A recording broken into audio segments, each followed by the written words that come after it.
of change is very, very influential in a way that generally in 90% of the cases it's based on our own worldview. Our own worldview. Yes. And that is a negative aspect. Why? Because depending on if you want to fund education, depending on your own educational background, that will shape how you see the world. Not so? So you would think education as a process is, okay, I'm going to start at 4 or 5, I'm going to go to a nursery school. If you were exposed to a nursery school, or easy early childhood development kind of preschool activity. Then we're going to go to primary school, right? Then I'm going to go to high school, and if there's enough money, I'm going to go to university. But what if that's not the real world for everybody?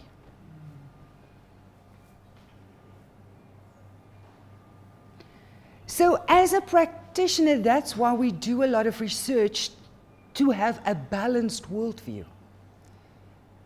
You may have a board that says to you, we want you to focus on bursaries. Bursaries for high school students or bursaries for university students. Why? Because that board member, most probably that was the biggest issue in obtaining their qualification, was access to finance. For another person, it may be access to a specific degree, a specific knowledge discipline. So they could end up saying, not only do I want you to provide bursaries, but we're only looking for engineers. That's their worldview. If you ask them, so how many engineers do you think we're going to recruit? How many engineers do you think we need? The engineers we're going to recruit, must it be mechanical or engineering or electrical or what kind of... Can you see what I'm saying? So our practice at this point in time is so influenced by the world we know. And if you look at our society, if you just look at South Africa, you will see the structural differences. So for instance, when fees must fall happened, it came to as a big shock to the citizens of South Africa, because these privileged students, they at university, why are they complaining? Well, it depends on who you ask, where you come from. If your parents saved for 20 years so that you can go to university, you would not understand, so what's this issue? Why do they want public money to pay for food? Why don't they stay in races where there is food? So our own worldview so influence our practice and the programs we design. And that is the biggest cautionary tale that I've ever learned about our practice. It's the world according to us. And the only way you're going to balance this out is through your research, to find the truth, the whole truth, and nothing but the truth. So, a theory of practice aims to look at an organizational worldview system, not just an individual. Not just the CEO of the foundation, not just the CEO of the board. It considers what is wrong. So what is the problem you want to solve? What needs to happen to solve that problem? Now, you know as much as I do that if you want to increase the quality of education, there is probably 100 recipes of getting there. You can focus on early childhood, you can focus on science and maths, you can focus on bursaries, you can focus on teacher interventions. All of that would contribute to increased quality in education. But you need to define your own route. So if you decide to enhance the quality of education in the senior phase, you've got to document that. And remember, we haven't even come to the portfolio. We're just looking at what is the change you want to make. A theory of practice, consider this systemic environment. It examines what are the different options we could take. And these internal and external connections, what your board thinks, what the research show, what the engagement show, what the evidence show you, help to shape and frame this theory of how you're going to solve the problem. And at the end of the day, that's what a theory of practice is. It identifies the problem you want to solve, and it explains how you're going to solve it. That's your theory of practice. So it provides a framework, and it answers typically questions like, how are we going to do it? What are our priorities? Who are we going to focus on? How long are we going to give ourselves to solve this problem? Who are the stakeholders in this problem? In the system that has created a problem. So a theory of practice, I can't emphasize this enough, is a starting point. It sets boundaries to what you're going to do or not do. And I'm not talking about funding criteria. I'm just saying this is the environment in which we're going to operate for our whole funding objective. So we've got R1 million to facilitate this change. The theory of practice is going to be focused on what is the problem we're trying to solve. We've got R1 million to do it, and what is the roads. Now let me give you an example of how this is going to work. So this is an organization. Now remember, we're not talking about a theory of change, we're talking about a theory of practice. This foundation decided they're going to work to build a strong, resilient, and healthy communities. That is their vision statement. They're going to do it in 3 ways. They're going to work with communities, they're going to work with practitioners, and they're going to work with policy makers. They're going to look at it, this is what they're going to achieve in the short term, in the medium term, in the long term, and what is the ultimate change they want to make. They want to have wealthier and fairer communities. They want smarter communities, healthier communities, safer and stronger communities, and greener communities. So the approach is a community development approach.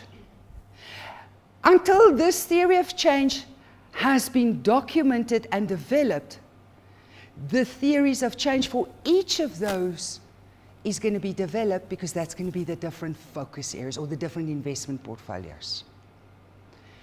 So a theory of change is an organizational strategy. Let me give you another example. They're going to focus on communities. There's going to be community building. There's going to be community bridging. There's going to be community action. They're not saying we're going to solve the hunger problem in communities. They're just framing the context for their development practice, right? This is then, I just wanted to share with you the difference between a theory of practice and a theory of change. The theory of practice is how an organization is going to contribute to change. Not a program, the organization. So we would typically look at Tiger Brands. How's Tiger Brands? How is MMI? How is Anglo? It's an organizational-wide strategy, which is supported by a theory of change for each of those changes they foresee. So it's a hypothesis of how an organization is going to contribute to change. It's organization specific. It's specifically for you, your intent, your strategic objectives, your strategic goals. And it's focused on the effectiveness of your funding strategy. Before I go further, are there any questions around theory of practice?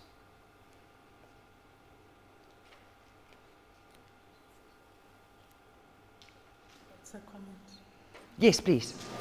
Thanks, Ian. I don't think the differences are very clear to me at this stage between the two. But I think with the explanations underneath, it's beginning to make sense. Will you allow me to just go theory of change, and then let's see if it's clearer for you? Okay. Will you allow me to? Yeah. So just to make it more clear for you. So a theory of practice is an organizational-wide strategy. A theory of change is what is it that you want to change with your specific interventions. So not a company, but a program now, a portfolio. So what comes first is what do we collectively as an organization want to change?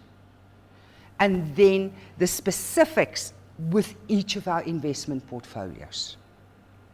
Because health is completely different to education.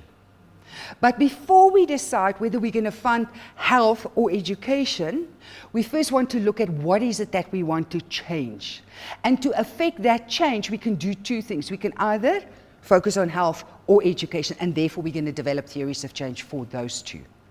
But we first need to set a context of what we want to change. Okay. So it does make some assumptions about a theory of change. And this is generally when I test theories of change, my biggest realization how much is based on assumptions because companies have not done the research. So we assume, for instance, that we can improve the quality of education by focusing on teachers. The question, however, is compared to what? Because we could have taken a different route. So what is the assumptions that you've made? You need to know those assumptions, you need to know the conditions, you need to know the sector. Now, how many of you that fund education are educational experts? The D.G. Murray Trust, okay. I'll give you that one, because that's their single focus. And there's a problem in this. Because if we don't document our assumptions, anybody can question our logic. So, Bridget, now you guys focus a lot on education, and you've chosen to focus on the provision of bursaries.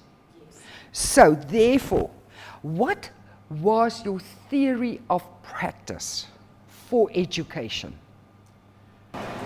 So,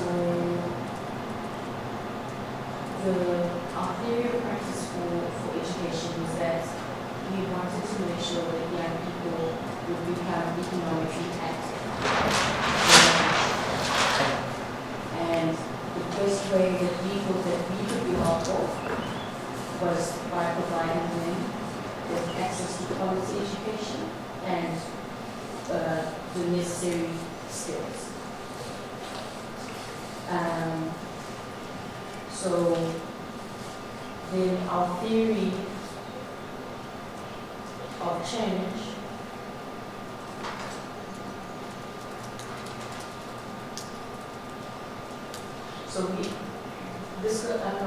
No, please, this right.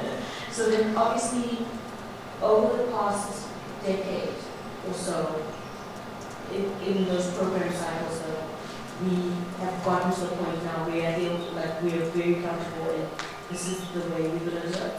But before that, we were a bit in everything. We did a bit of teacher development and learner development. And then we did a bit of bridging courses and those sorts of things. But we realized that, yes, that is the end goal, economically active young people, but there were other things that we wanted into. Leadership development.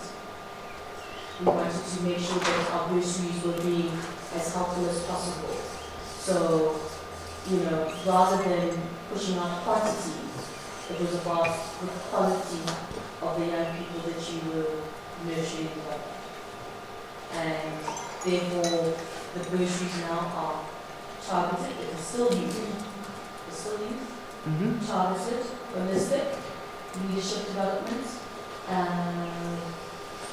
as well as then the training of artisans as an alternative to further education training. Very interesting. So, is there a description of youth? 14 to 35. And then economically active, we have started now measuring that because we had to establish an alumni association for all the young people so that we can track them and see where they are, what they do post-training, and the path that they've taken. So actually all of them are pretty much So what would be the definition for economically active? So economically active, actively earning income, but then also basically participating in the economy. Some of the artisans have gone on to create jobs and are economically active in that way. And obviously others are, so that obviously that looks at self-employed, right? Yeah. Obviously the others are employed within organizations. And I think the one thing maybe just to say is that another measure that we look at is each of those young people have their family circumstances changed. So, Post our intervention. So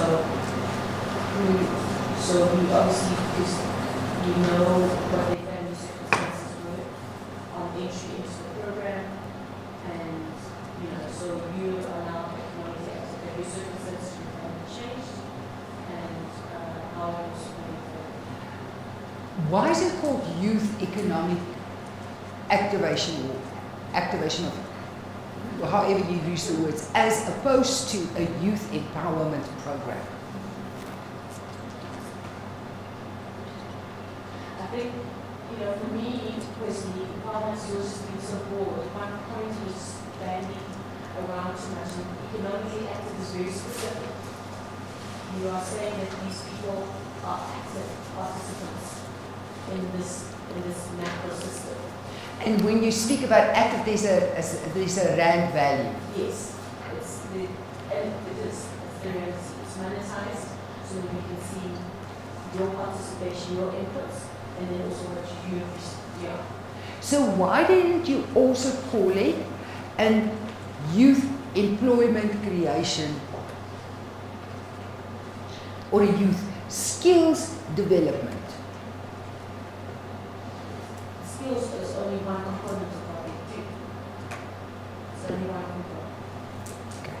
Or I guess it Yeah. depends on how you see it. Do you know what I mean? So- Do you see bursaries as And- educational skills? I'm sorry to put you on the spot, but I want you to understand how you start interrogating everything that lies underneath. Because that was their approach. You could have a different youth empowerment strategy through job creation. Yeah, nobody's is wrong. But until you have the overall objective, you can't, you see, the problem is we're currently too quick to get into a portfolio. We're too quickly to say, I'm going to have a skills development approach to youth development. That's just one way.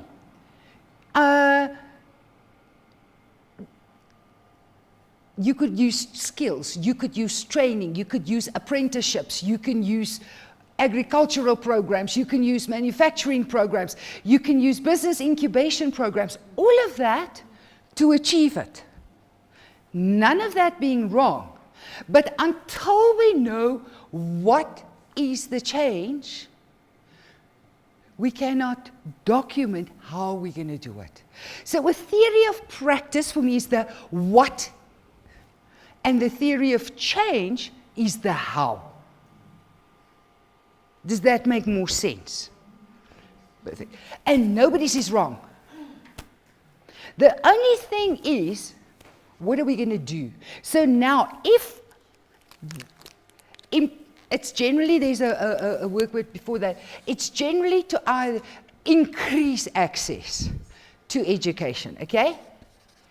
So that is the objective. Now, to increase access to education, one of the ways could be bursaries, one of it could be free education, one of it could be specialist schools, one of it could be, doesn't matter, none of that is wrong. This is the theory of practice that the organization is after. They're looking to economically activate the youth of South Africa. In that process, they're going to have a focus around to increase the access to education. How they're going to, through the provision of bursaries. But knowing South Africa, we know not everybody can go to university. We know skills and basic education is a problem. And economic activation is either through employment for somebody else or self-employment. They could have called it an entrepreneurship program. That aspect. Again, none of it is wrong.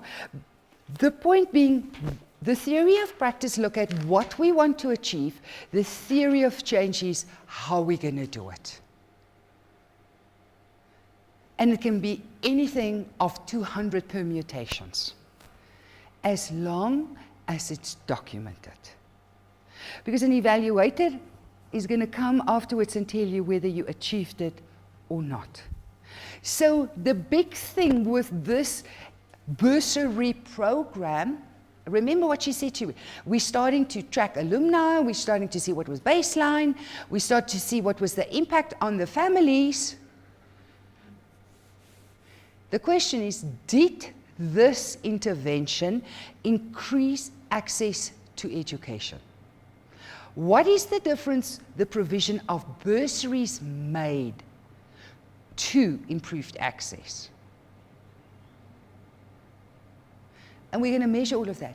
But until we've documented, we can't attribute impact or change if it wasn't intended. Because then it means unintended impact. So just to go back, a theory of practice describes what you want to achieve. A theory of change explains to us how you're going to achieve it. And a theory of change is now informed and leads to a logic model framework. Because we know what we want to achieve. We want to increase the access to education for youth.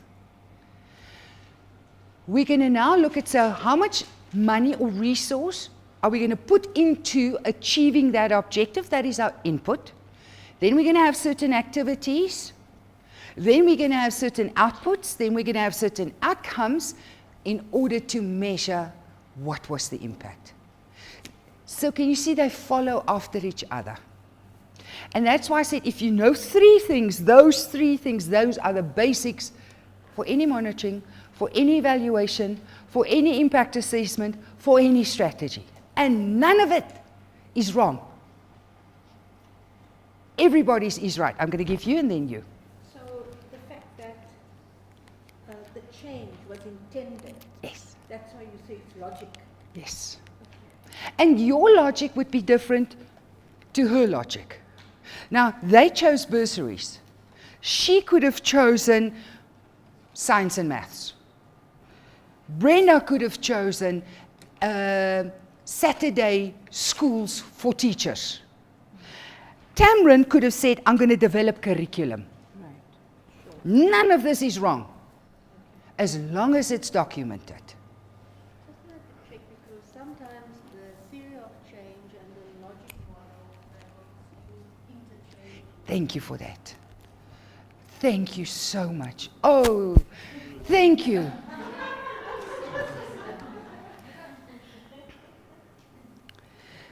And it is true. So I want to show you.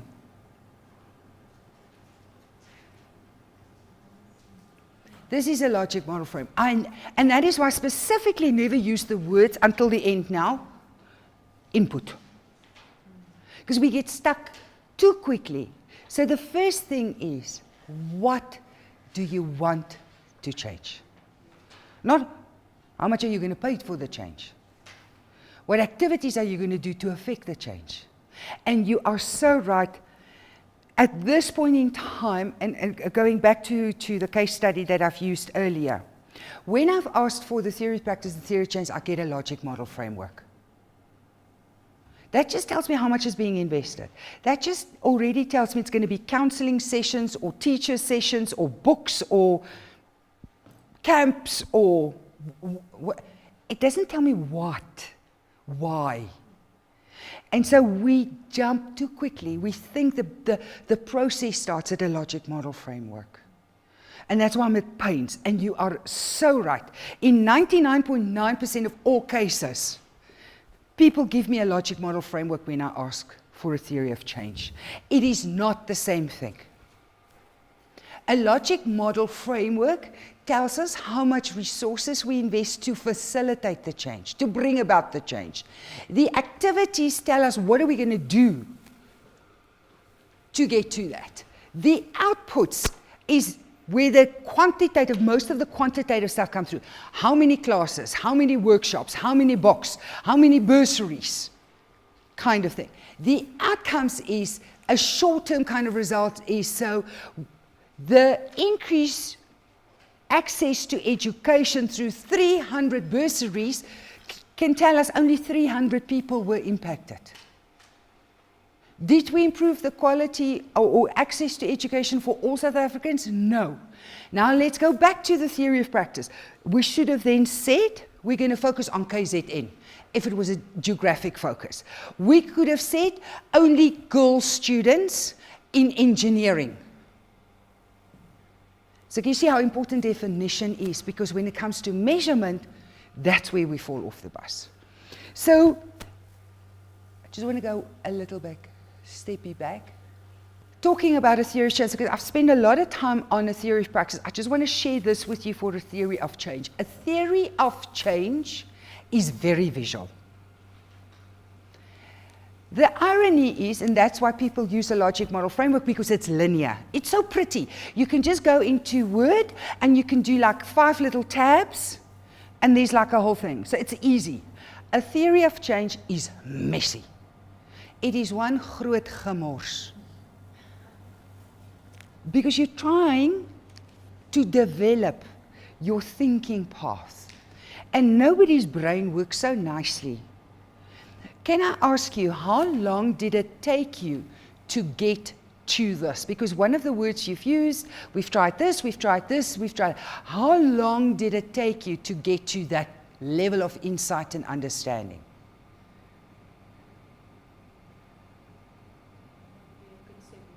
Seven years. So if we jump too quickly into how much are we going to invest, what are we going to do, what are we going to get as an outcome? Maybe just to differentiate, the reason why is that it doesn't matter if we work in that 5-year program cycle. Every year you're having to reevaluate, and there's obviously different factors which affect whatever your goal is. Every single year something changes, so you always course correct, essentially. Which is why a theory of change is so messy. I'll tell you why. Because you've got to document all your assumptions. You've got to say, I think I'm going to increase access, which means, what does increase access mean? More numbers, more people. That's what I mean when I speak about, now you've got to document that definition. Because for you, increased access may mean more schools. So it's in the documentation. So it's documenting your assumptions, your definitions, your contexts. One of the words you used, because the influences, the circumstances, the sector change. So there's some stuff that's going to change that you've got no control over. So the increase, we don't have to worry about the increase. There's a really remassification of young people. The number of young people wanting to access tertiary education has happened, irrespective of our intervention or not. Young people are wanting to study in a tertiary institution. So when I speak about access to education now, coming as a fund, in terms of like, yes, you guys are qualified for courses at a university, but where is your fund? That is so interesting. That is so interesting. Why you didn't put increase. Can you see the learning? Because they've done the research. Everybody can tell you there's more students at university. That's information in the public domain. Not so. That's why we've got a bit of a problem now at university, because there's too many students there. Because the customer is 30%. Because there? Yes. So, now, that's a very important point, because let me explain to you. One of the things we didn't have control over is the throughput rate. It wasn't because we were clever funders. It was a policy change. We're going to put everybody through. As soon as they get 30, they're going to make it. Can you see what I'm saying? It wasn't because we load. It's got nothing to do with us. So you've got to document. You've got to be very sure what changed. Why did it change? Was it because of you? So the control you have, the interest you have in that, the impact that you foresee. Guys, a theory of change, and you're going to do one very shortly. I can tell you this, if you think you can do it in a workshop, forget about it. If you think you can do it in a day, forget about it. It's the messiest process you would ever encounter. Because nobody's right and nobody's wrong. It depends on what you want to do. And remember what she said, 7 years later, 7 theories of change later. Because every time, because they're so focused, they get deeper, they get a greater understanding. They know what the levers for change are. They know what they can influence. They know they can't change the basic policy on education. It's got nothing to do with them. What they can't change is the financial crisis of universities at the moment. That's without. Innate is the financial system for students is outside of their control. They can't do anything about it, but how will it affect the outcomes of their program? That's all part of this messy reality in which they work. So a theory of change describes this messy context in which your program's going to operate. It describes the assumptions you've made. It describes the activities that you're going to have to achieve those desired outcomes. And it focuses on these enablers that you can control or influence to get to the change you want to foresee. The first thing is, what is the change you want to have? The second thing is, what do you think you know? How are you going to do it? And how will you know if you succeed? So this is where I'm going to stop.